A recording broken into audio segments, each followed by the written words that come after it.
I'm so excited to film this video. I've been meaning to do it for a little while, but I wanted to make sure I had the right footage, the photos and everything to show you really what I mean. Hi, welcome back to my channel. I'm Hayley, and today I am going to take you through my top 9. That's a bit weird, isn't it? Not 10, we're going with 9.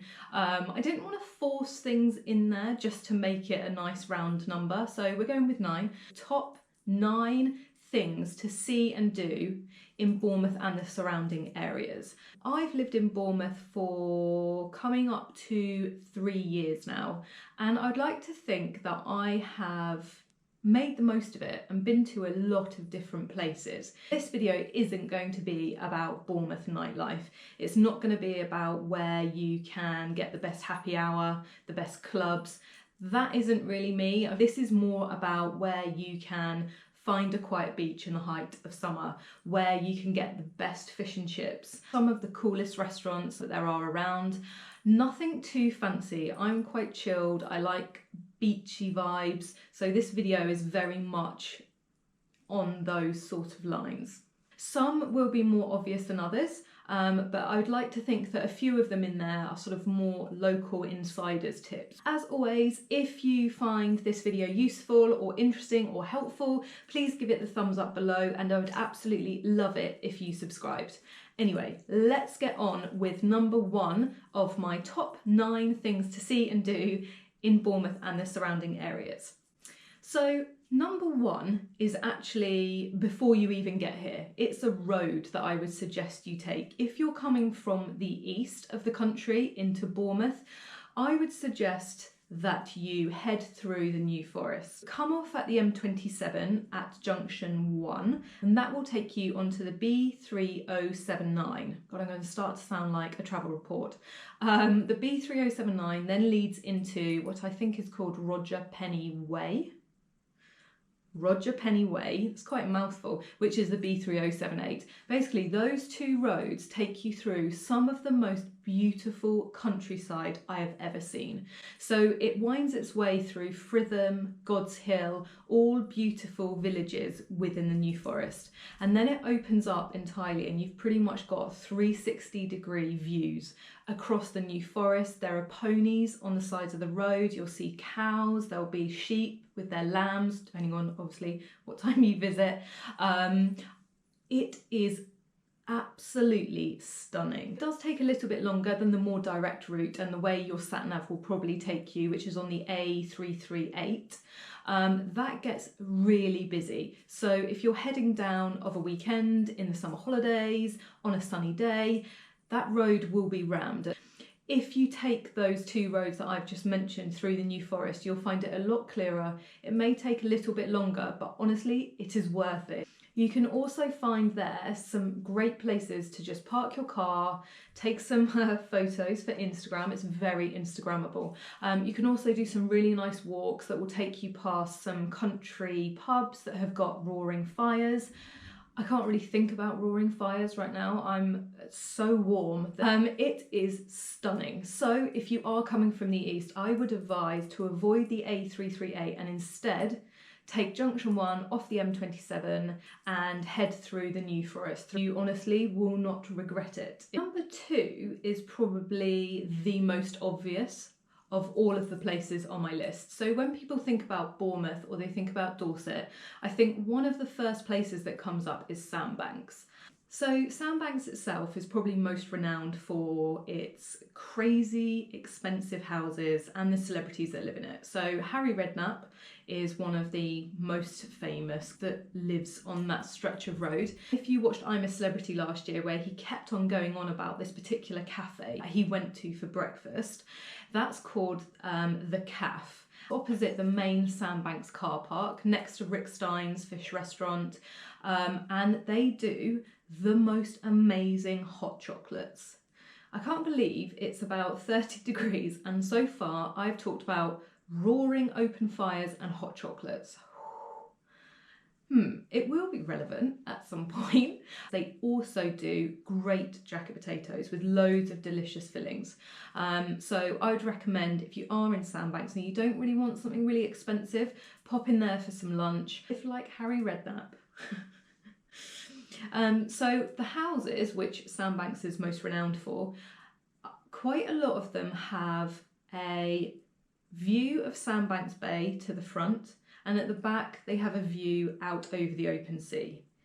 I mean, it honestly is how the other half live.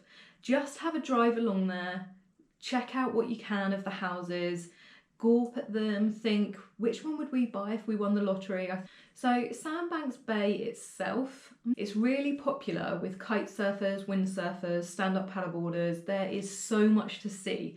There's also a Tesco's Express on Sandbanks, so it doesn't have to break the bank. You don't have to go to Rick Stein's, or you don't have to sit in and go to the cafe.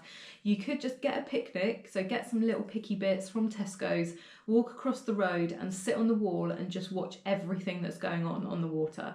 So we did that the other night, and there was stand-up paddleboard yoga, which looked amazing, and it was so nice because it was just as the sun was setting and we just had a few little picnicky bits, and it was just delightful. It honestly was as though we were on holiday. If you fancy having a go at paddleboarding yourself, there is a place that you can hire it next door to the Sandbanks Hotel. You won't miss any of this. It's not a huge area. Water in Sandbanks Bay is so shallow.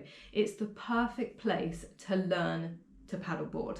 I'm going to talk a lot about sunsets in this video. There are many places in and around Bournemouth to get a great view or a great picture of the sunset, and actually Sandbanks is one of them. I think if you head down there just before the sun sets, you'll see a whole line of people with their cameras, because you have the bay, then opposite that you have Barton-on-Sea Island, which is beautiful. You'll have Evening Hill, there'll be little boats sort of silhouetted on the water. It is beautiful. Number 3. Next up is a, what would you call it? A beachside restaurant or cafe, I guess. So this is one of my favourites. I don't like anything too fancy, and as you'll see as we're going through this video, I haven't put anything in there that is, you know, overly posh or requires you dressing up. This is my kind of vibe. So number 3 is Urban Reef in Boscombe. So it's next to the pier, and the pier at Boscombe is quite iconic. Urban Reef is really laid back, it's very chilled, it has seating out the front which is directly on the promenade of the beach, and upstairs it has an amazing balcony. And winter months, if you fancy sitting outside but it's a bit too chilly, they provide blankets. So that is the ultimate for me in coziness. The menu is probably what you would expect from a beachside restaurant. So burger and chips, fish and chips, steak, but they mainly use local produce. It's also an amazing place to watch the Bournemouth Air Show. So this is the UK's biggest air show, and it runs for 4 days over the August bank holiday every year. I think it started in 2008. Since then, it's attracted over 9 million people. So Urban Reef on its balcony is one of the best places that you can watch the air show. But if you want to do that, make sure you book way in advance, because it's one of the most popular places to go. Number 4.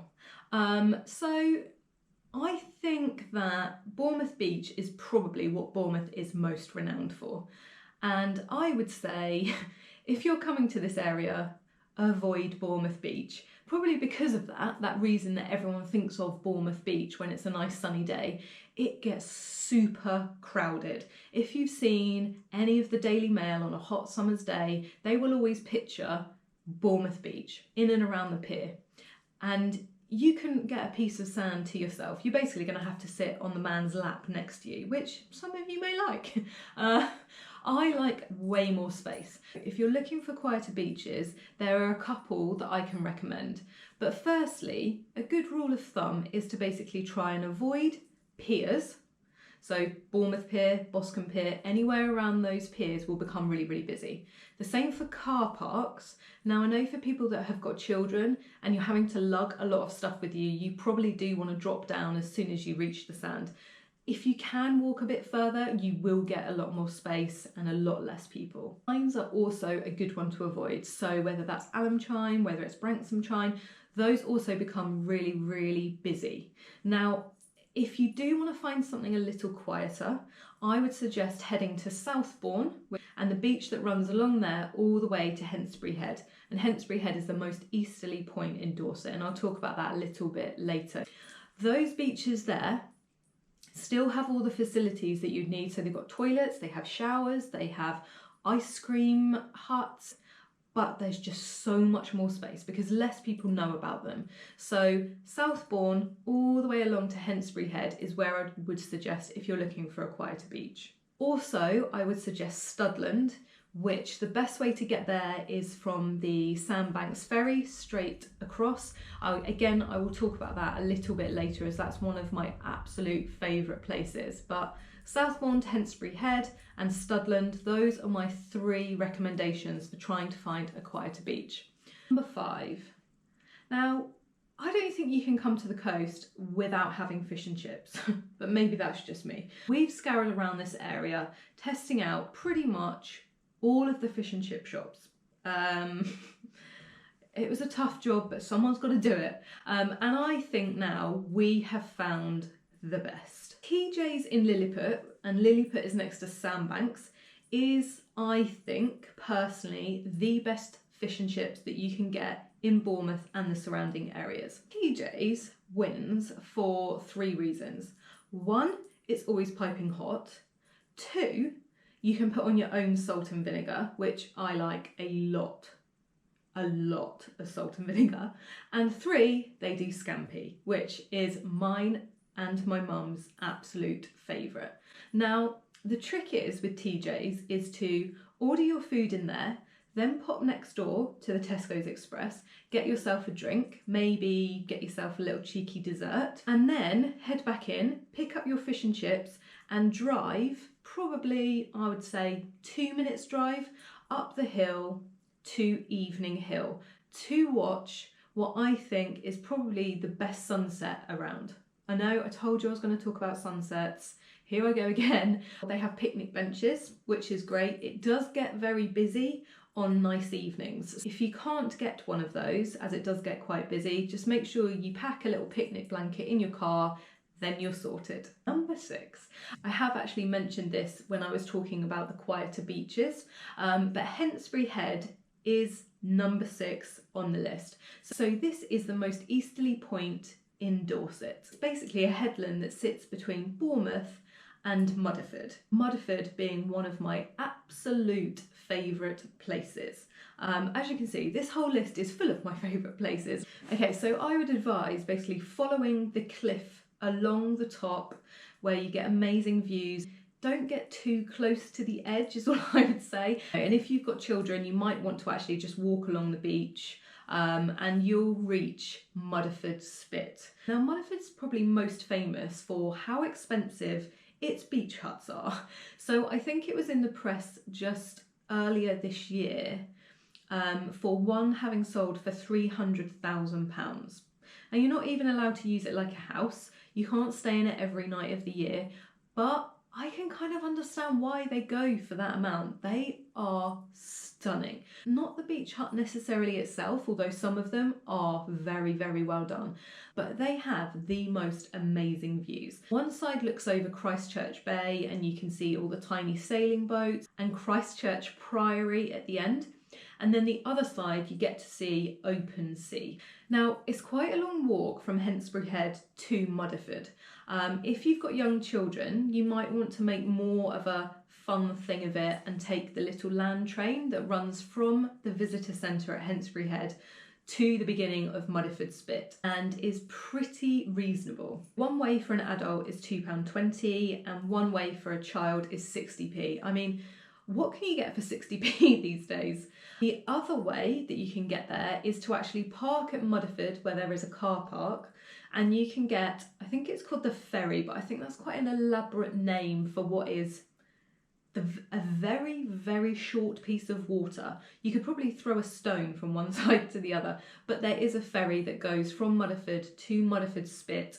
Again, that is pretty cheap. It's 70p each way for children, and it's £2 each way for adults. So I would advise walking one way if you can, just to see the views and walk along the cliff tops. And actually that part is a local nature reserve, so there is quite a lot to see. There's wildlife, there's different habitats. And then, you know, if you get a bit tired at the other end, just jump on the ferry if you've parked your car at Mudeford, or get the little land train back. There are facilities at Mudeford. So on the Spit itself, there's toilets. There's also the beach house. Sadly, the beach house had a fire in October last year, but now it's really cool. So they've put in pop-up vans, beach bars, ice cream huts. It almost looks like a little mini beach festival. It's very cute. There are two places to me that feel a bit Narnia-like. You know, like Lion, the Witch and the Wardrobe. So Studland is one of them, which I'll talk about in a second, and also Mudeford. Both of those places, I feel like I've stepped into a different world. Number 7, must visit if you like cheese or wine, which I think are probably universally loved. So Renoufs is a cheese, meat and wine bar. Originally it started in Westbourne.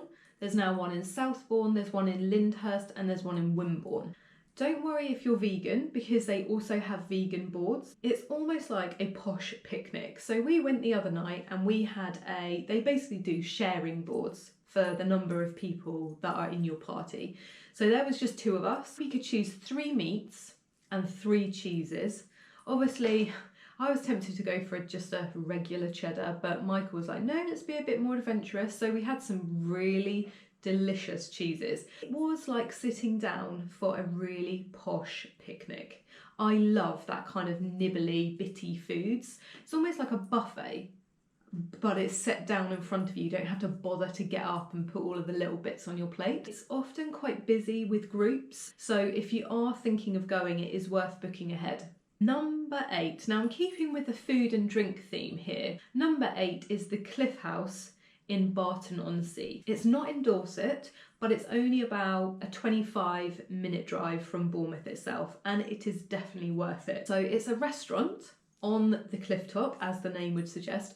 It has views over the Solent. If you go on a clear day, you can see the Needles off the Isle of Wight really clearly. It's such a nice view. The Cliff House is actually renowned for its tapas, but we went there recently, sat outside on some of the picnic benches on the lawn, and we ordered from their barbecue. So we had a cheeseburger and it came with potato salad.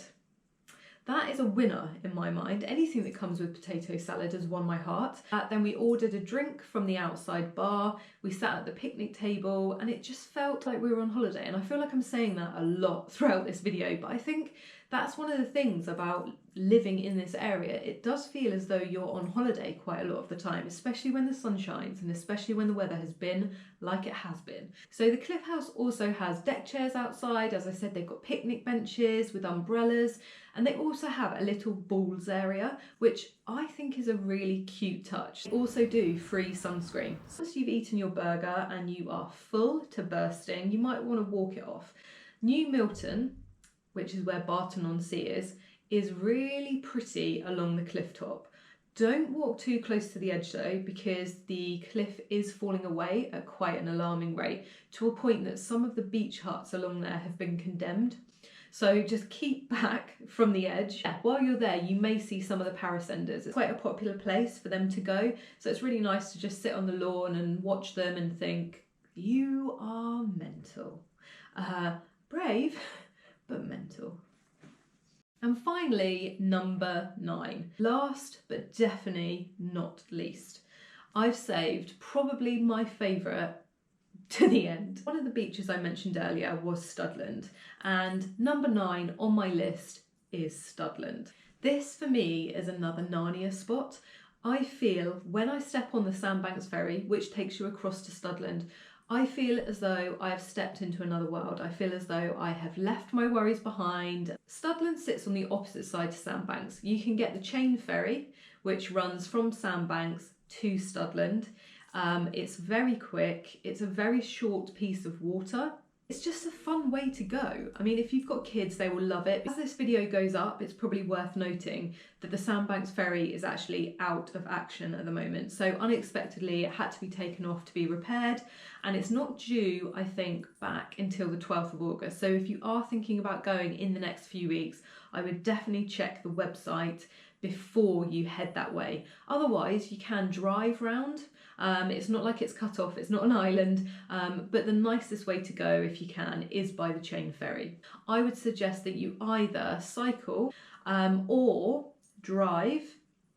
You can take the car across on the chain ferry, or if you want something a little bit different, get the breezer, which is the open top mainly. It's the open top bus that runs from Bournemouth all the way to Swanage. I think it's number 50, runs all the way from Bournemouth. It gets the ferry across and it skips the queue. So in the summer, if you're thinking you want to go across to Studland and the queue looks ridiculous, jump on the breezer and then that skips a queue. Once you get to Studland itself, it honestly feels as though you've stepped into a different world. On the right hand side, when you get off the ferry, you'll see Shell Bay. So this is a really cute restaurant. It has views over the water, and on a nice day, you honestly could forgive yourself for thinking that you're in the Caribbean. It is that beautiful. Studland Beach goes on for miles, and it is quite deserted in places, which is why I mentioned it within my earlier quieter beaches section. Once you get off the ferry, walk around to the left, and then the beach just goes on for miles, and it's so sandy. There are quite shallow waters.